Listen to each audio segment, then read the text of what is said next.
November 2020. Somewhere in a recording studio, a group of 7 Korean men finished a song. They called it Life Goes On. It was sung almost entirely in Korean. It debuted at #1 on the Billboard Hot 100, the first foreign language song to ever do so in the chart's 62-year history. These guys sold out Wembley Stadium and the Rose Bowl, the first non-English speaking act to ever do either. They spoke to the United Nations at 24 years old. Their music generated $4 billion a year for South Korea. $4 billion every year. By every single measure, charts, concerts, cultural footprint, economic impact. BTS was the biggest band on planet Earth. In a music industry that told non-English artists they would never break America, BTS didn't just break it, they detonated it. So here's the question that the K-pop industry has been desperately trying to avoid answering. If BTS could do all of that, why couldn't anyone else? Why, the moment BTS stepped back for military service, did an entire genre lose its grip on the world? Why are K-pop executives, sitting on billions of dollars and hundreds of perfectly trained idol groups, still scrambling to find the next BTS? The answer is complicated and uncomfortable, and it reveals something profound about what music really is, and what K-pop, for all its brilliance, still hasn't figured out. Why is the answer, almost certainly, that there isn't one?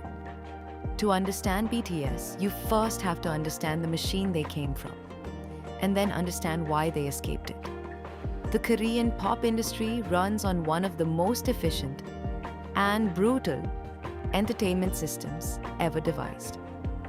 Companies called the Big Three, SM Entertainment, YG Entertainment, JYP Entertainment, recruit kids as young as 11 or 12. Those kids train for years, sometimes a decade. They learn to sing, to dance, to perform in multiple languages. They're taught how to move, how to smile, how to dress, how to answer an interview question. The output is extraordinary. Groups that are visually flawless, technically perfect, commercially devastating. What the system is not designed to produce is authenticity. BTS didn't emerge from that system. They came from big hit entertainment. At the time, a tiny, almost broke company that couldn't afford the polished productions of the industry's giants, which, accidentally, became their greatest strength. Because Big Hit couldn't manage every detail of BTS's image, the members had to manage themselves. They ran their own Twitter. They posted unfiltered behind-the-scenes content. They showed their tears, their fears, their failures.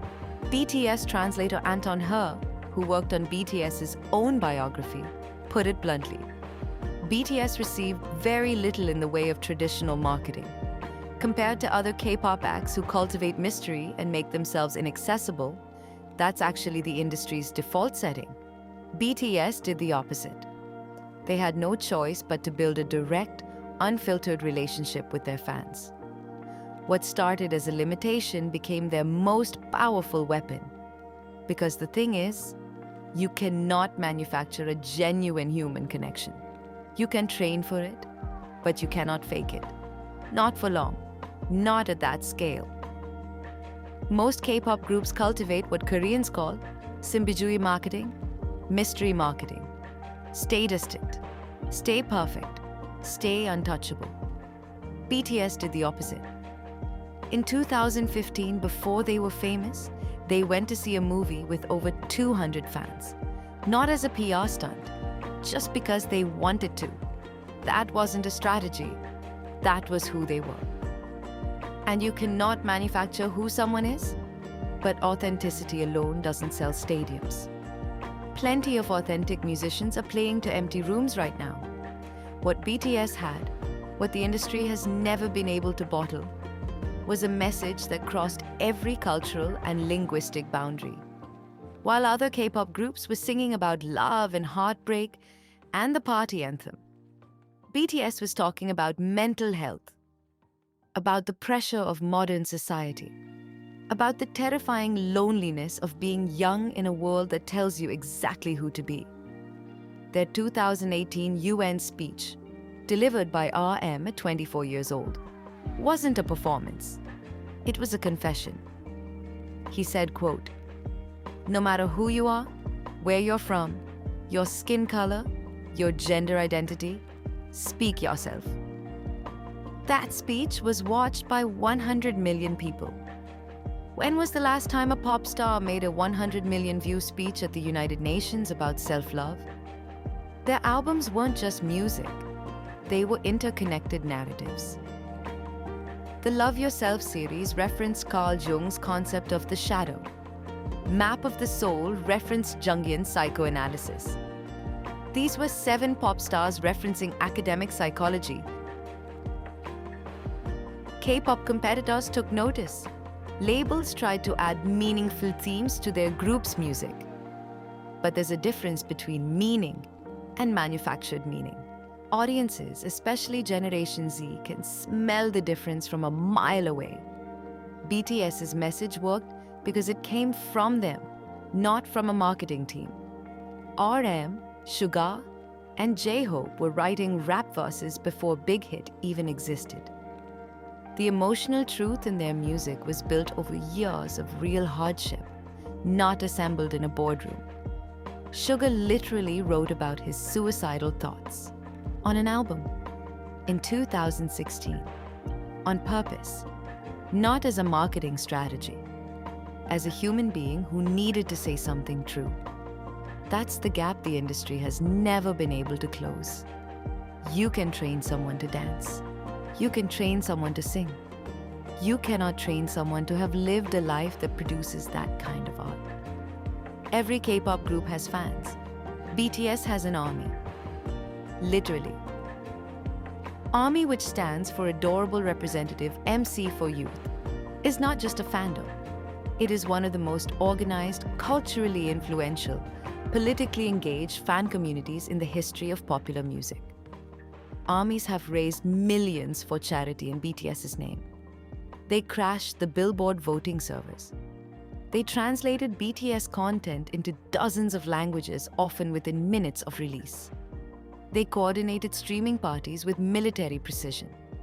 They've broken over 40 Guinness World Records alongside BTS. They coordinate streaming parties simultaneously across more than 100 countries. They've raised millions for charity in BTS's name. They've organized campaigns matching BTS donations to Black Lives Matter in a single day. When BTS were on military hiatus and essentially silent, the fandom showed zero significant drop in active membership. For 2.5 years, without new group content. In 2020, when the city of Dallas raised concerns about protests, ARMY flooded a police tip line with BTS fan cam videos, effectively shutting it down. No other fandom has ever done anything remotely like that. But here's what's crucial to understand. ARMY didn't happen because of clever marketing. ARMY happened because BTS treated their fans like human beings, not consumers. BTS members cried on camera when their early albums failed. They apologized when they made mistakes. They asked their fans what they thought of their music. The relationship wasn't parasocial, it was symbiotic. Other K-pop groups have tried to recreate this energy. The results have been mixed at best. Because ARMY isn't a template. It's the natural product of a 7-year relationship between real people and a fan base that grew alongside them. You can't manufacture a decade of trust. You can't duplicate 2 AM vlogs of a 21-year-old crying because he's afraid he's not good enough. That's not content. That's a human being. And humans respond to humans. And here's the thing that the K-pop industry still hasn't fully understood. ARMY didn't happen because of clever marketing. ARMY happened because BTS spent years treating their fans like people, not consumers. When BTS failed, and they did fail, Multiple times early in their career, they told their fans. They cried on camera. They asked for feedback. They apologized when they made mistakes. They made their fans feel like they were building something together. Not watching something, building it. Other groups have tried to bottle this. The results have been, at best, a pale imitation. Because ARMY isn't a template. It's the natural result of a decade-long relationship between real human beings and a fan base that grew up alongside them. You don't replicate that in a training program. You earn it. One honest moment at a time. For years. Now let's talk numbers. Because the numbers tell a story nobody in the industry wants to admit.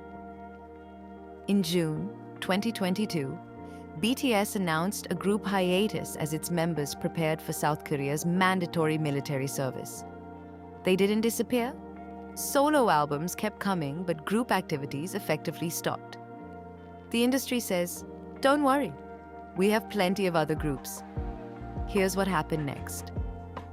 K-pop album sales across the entire global industry dropped by 17.7% in 2023.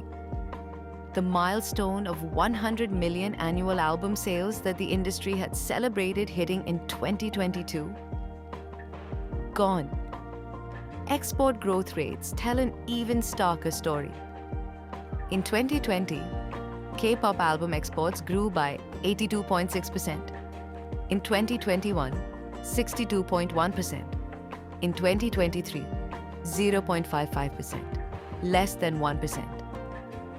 And then, the chairman of HYBE, the man who built BTS, Taehyung, went to a press conference and said something that stunned the industry. K-pop is in crisis. He said growth had slowed or turned negative in multiple markets.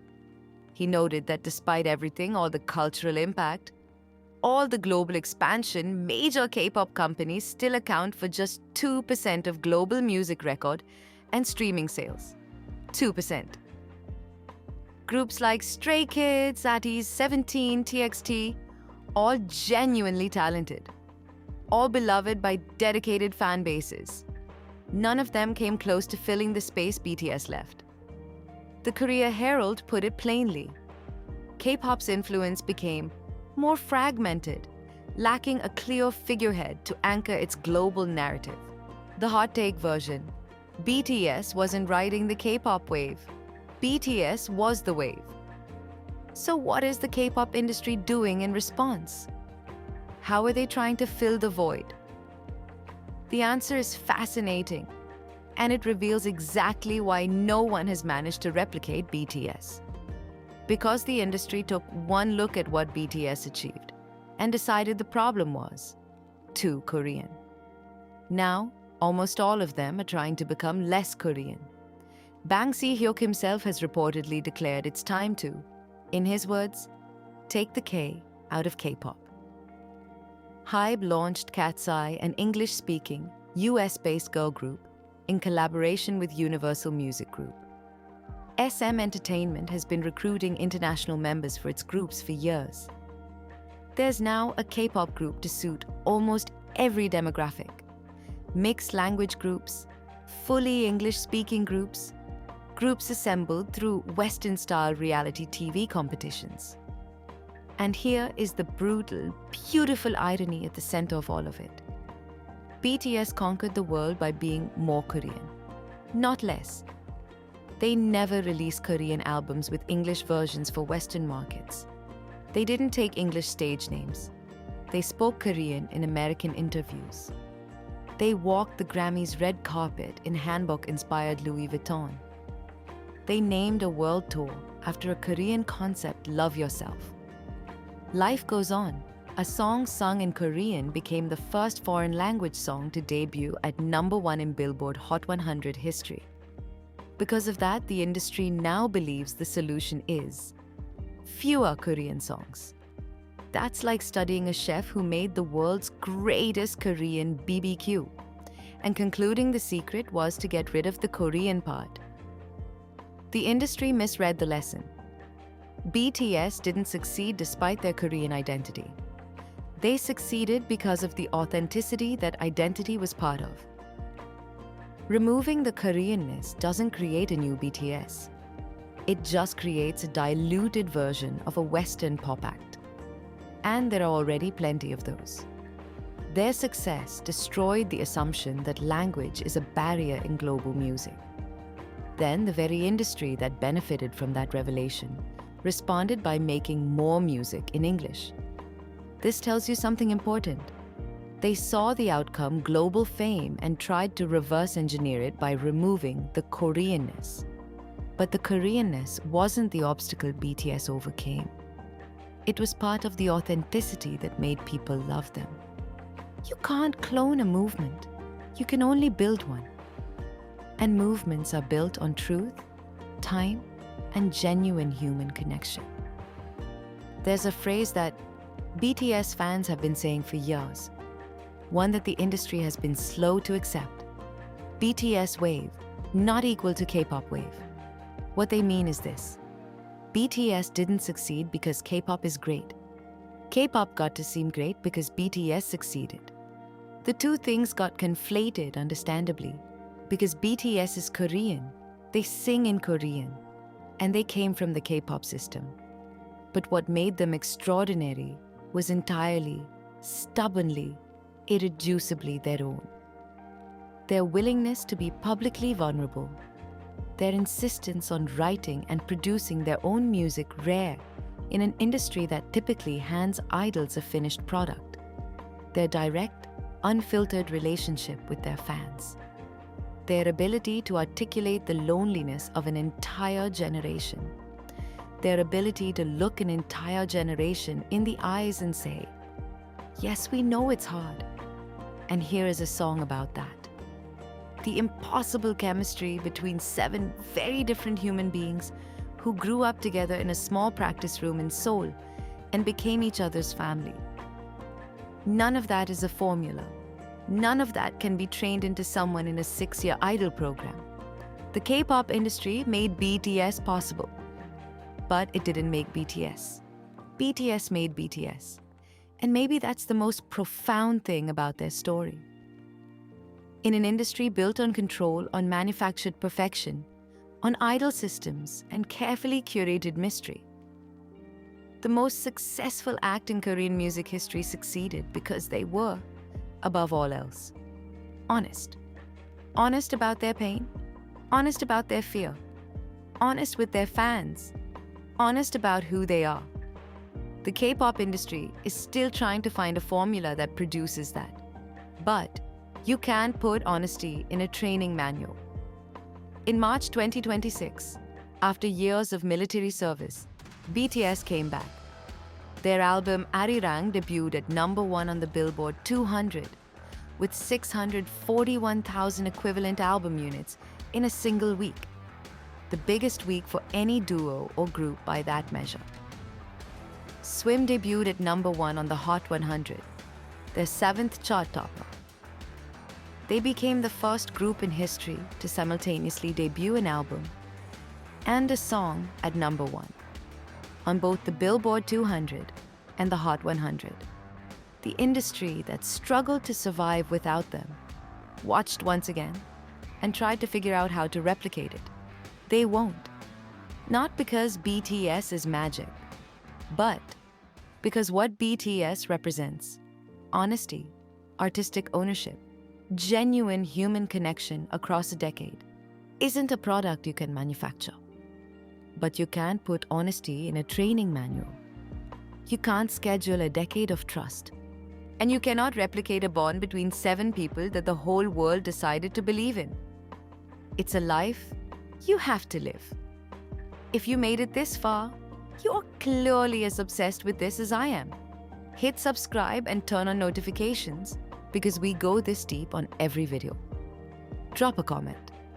Do you think any group will ever reach BTS's level? I read every single one.